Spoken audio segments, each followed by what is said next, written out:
Let's see. Wow. Yeah. Ratatouille. That is What is that over Ratatouille. there? What is that over there? No, it's Dakota. Okay. Oh, it's Dakota. It's cousin Thing. What was the one with the hand? Oh, that's Thing. Thing, right. On the Addams Family. That's Country Thing. That's Country Thing. You watch your mouth. Look at that. Oh man. Yeah. Who knows what we're gonna find? We always do this, especially when these cars sit idle for years. They accumulate some critters. Well, how long has this car been sitting for? This car was inherited by a gentleman here in Georgia. This and the 68 over there were both inherited. He sold that car to a very good friend of his. And we're doing that one for him as well, to his friend. This car's been sitting idle. I think the last tag on it was from the 80s. 87, I think. 80, no, 81. Oh, it could be. One was 81, I thought. That 68 was 81 on the tag. Yeah. This I one I wish they think were, was like, right 86, next to one, 87. Yeah, it was very close. The gentleman was starting to do a little restoration on this one, took the intake off and started going through some things, but then it basically just sat. You know, life happens and the things sit. It's crazy. But The guy took it apart the right way, though. he Everything took it was apart and documented everything, which is really nice. This wasn't a coffee can car, which. What's a coffee can car? When you get a project in and it comes in 80s Folgers cans.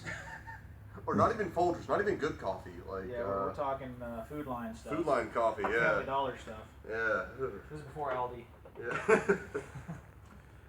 Yeah. Yeah, the coffee can cars, you don't know what it's a mixed bag. You know, that blue drop head that I did, that was at the Atlanta Concours, that was a coffee can car. Yeah.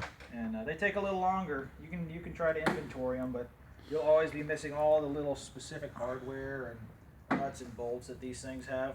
What they call trunnions, Okay. which is a specific little fastener. You can buy a lot of the stuff, but it's just not the same. The markings, the heads, they're all different. And the real collectors like to see the head markings, nuts and bolts replated, the original stuff.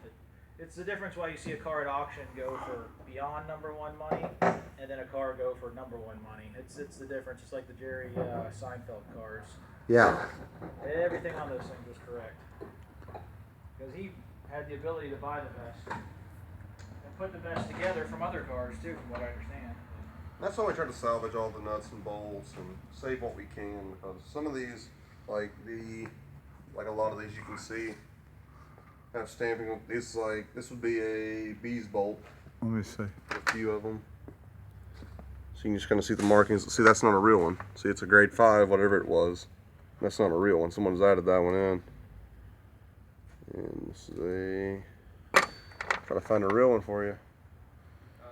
You got a real bees over there? That's a GKN. That's a GKN, that'll work. There you go. The stripper hold down.